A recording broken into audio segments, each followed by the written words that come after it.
let's face the painful truth. Appeasing a bully, appeasing a narcissist is toxic. You are toxic when you do it. You're as toxic as the bully. And we don't want to think that way. This one got clipped, and it starts with me saying my dad is a narcissist and a bully. And a bully. And I spent a lot of my life, even when I wasn't living with him, even when I wasn't near him, trying to measure up to his standards, trying to please him in some way. And that's what bullies do. That's what narcissists do. They pull you into their frame, and they get angry if you don't try hard enough to keep them appeased.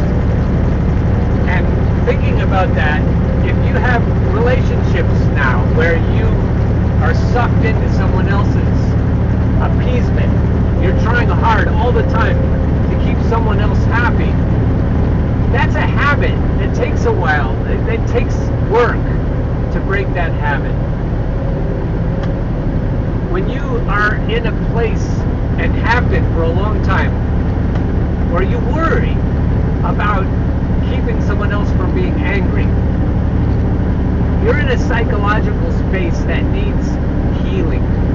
You need healing. And if you work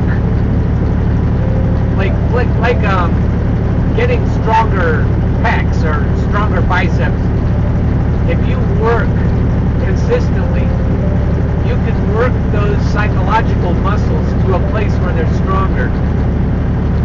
And you'll know you're on the right track as you get those muscles stronger and stronger. The psychopaths and sociopaths and narcissists that you are in contact with will get more and more frustrated with you. And in the past, that would make you distressed. You'd be more and more distressed as they got more and more pissed. But as you work those muscles into shape, you will get more and more happy and even find it amusing. You'll be more and more amused the stronger those muscles get, the more you're able to hold yourself away from their frame and to be less and less concerned about their bullying anger. And yes, very little children of yours, can be bullies, can be narcissists. At age 2 or younger, they can figure out how to wrap people around their little fingers. And so it isn't belittling to stand up to one of your own children. And that includes adult children. That's something to think about in your relationships with your children, because it can work that way with, or sometimes you can be bullied by your children and your parents in the same day. They can even gang up on you in certain situations. Siblings bullying each other, or cousins. It's a big deal. It happens all the time. So figuring out how to stand up to your close relatives and your close friends will help you to stand up shoulder to shoulder with your fellow workers when the time comes. And I believe that time is coming quickly. Yin always has a yang. So I shouldn't leave my mother completely out of this. She probably wishes I would. But if you think about toxic and non-toxic, and you think about a bully and the person who's being bullied, who has been sucked into the bully's sphere, there is blame on both sides. And for me, growing up with a dad bully, I had to learn that appeasing him is evil. And I've had bosses very recently, and I've had other people in my life, close connections, and I've had to take responsibility for the other part, of the equation. not being a bully is great, but even as important, I was going to say maybe even more important, is learning not to get sucked into a narcissist's web, to get sucked into a bully's sphere of influence, to be independent, to be strong, to stand alone. And no, it isn't easy. No one ever said it would be easy. But is it essential? Yes. For your sake and for everyone else's sake, it's essential. I still remember the Blue Rhino Employee Handbook and all of the different things that we were learning to do, but the most important thing was to work with a sense of urgency. And I remember doing that on very hot days. And what it should have said is work with a sense of servitude. It's that clear. To me now, it's that clear. What I would love to see on the headstones of the oligarchy is, we piped, yet you refused to dance. And bottom line, the people who want to control you, the people who desperately need to control you in some cases, need you to be afraid. Whether fear is the exact word or not, anxious or urgent, but it amounts to the same thing. They can't control you if they can't make you afraid, which makes them afraid. I brought up my parents earlier because they're a big part of my history, of my own issues. And in a family that's functional, you don't just sweep things under the carpet. They're both living, so they're both able, like I am, like my children are and my grandchildren are, to learn new things. And hopefully we all will. And hopefully we'll help each other with that. Pretending that there isn't a problem has never been a problem. It's not the best way to honor your living parents or to honor their memory. The best way to honor any of our close friends, acquaintances, and relatives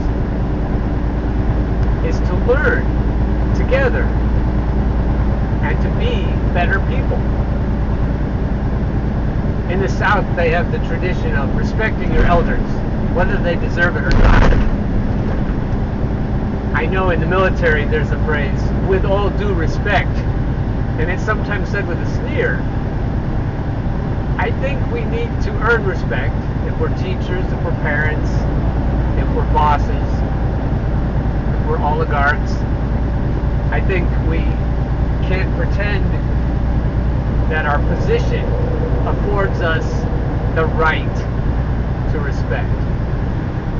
I do want my parents to thrive, and I want to thrive with them, and ignoring problems is not the best way to do that. This one starts with the idea that there is, in my life anyway, probably a metaphysical cabal that is out to get me. To consider that perhaps every time you feel distressed, it's external rather than internal. That maybe there is a conspiracy fighting against you. Just because you're paranoid doesn't mean they're not out to get you. And if you knee-jerk in any direction, you may not be as light on your feet as you want to when it comes to thinking. If you're willing to entertain any possibility, people will say you're batshit crazy, but it probably takes that to really be open-minded and not to be dogmatic. Being willing to accept being willing to accept the most acceptable, the solution that actually answers most of the questions.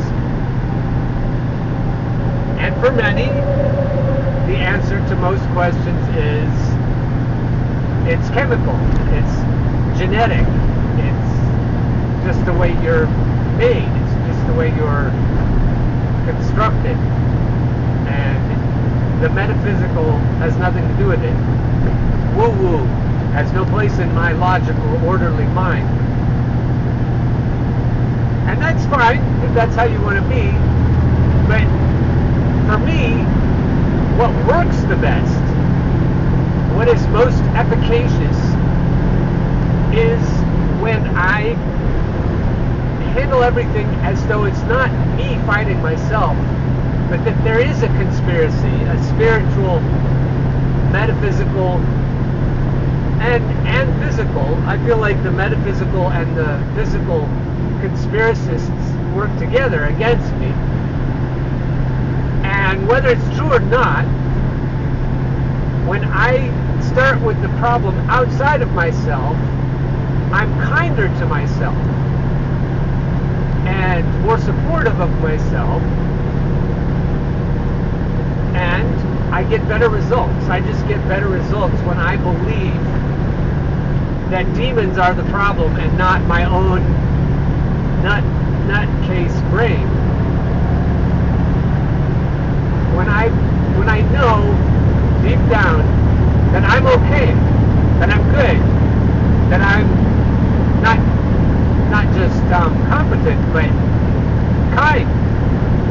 You know, it's not easy to know what good is, especially with gaslighting demons about. But I believe that my basic makeup is not sinful to the bone, like I've been told my whole life. That I am deep down with good intentions. I want to get to the point where I can be, I guess I want to say, I want to have a continuity about me, that I can, from day to day, act on the same values, hold the same values, act on the same values, and refine those values until they hold water, until they actually make sense. Because the values I was given as a child don't hold water. They don't make sense. And if the answer then is to have faith and stop examining, that answer isn't going to work with me. I think that's a cop-out, and I don't think it's ethical. I think it's toxic.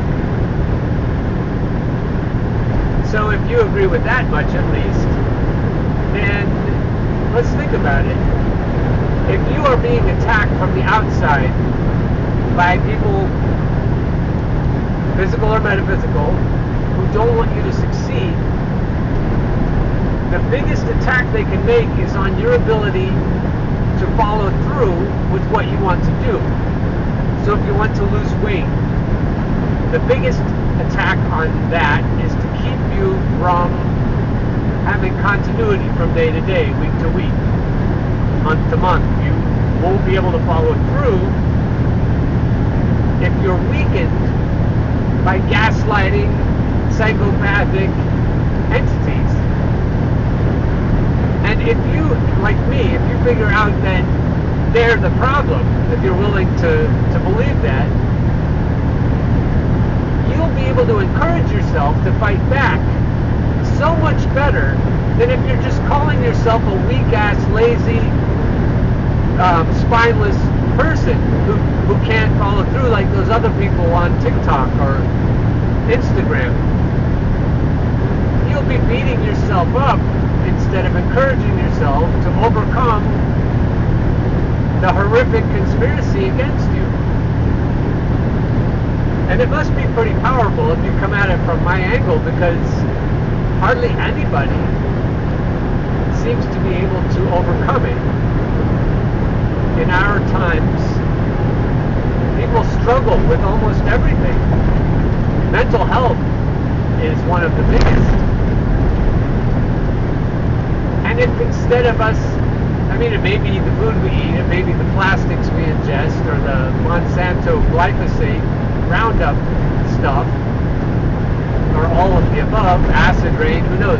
You know, you can blame it on that, but you can blame that on the psychopathic Illuminati if you want to, or the people who follow them.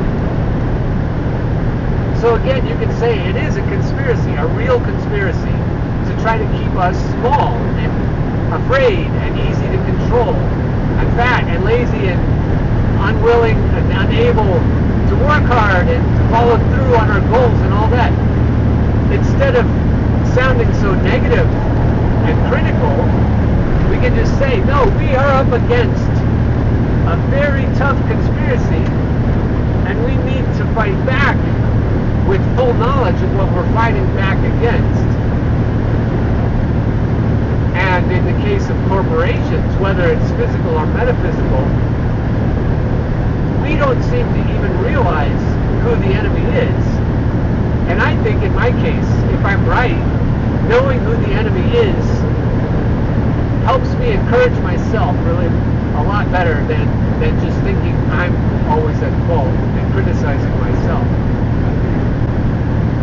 What do you think? Dishes, like if you have a dishwasher or not, if you wash the dishes as you go, or at least put them in the dishwasher as you go, I don't know, I think it's less depressing to just keep up with them and have a nice dish drain on the sink and put them away as soon as they're dry, or even before a little bit. I feel like there's a conspiracy that tries to keep us from doing things like that. Or cleaning the toilet, sometimes that one gets me. They work on your brain, they work on your psyche to try to depress you and make you discouraged. And if you can fight the conspiracy and get all those things done, you feel good.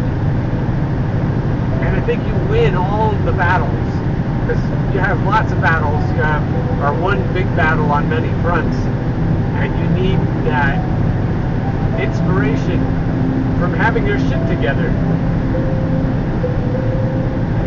I think if there are enemies, diabolical enemies, they know that it's easy to discourage us.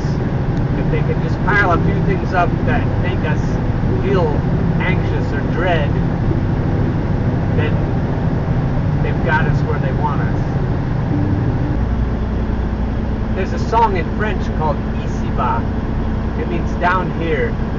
Down here all the lilacs die, all the songs of the birds are short. I dream of summers that last forever. Down here all men weep for their lost friendships and loves. I dream, I left out a verse.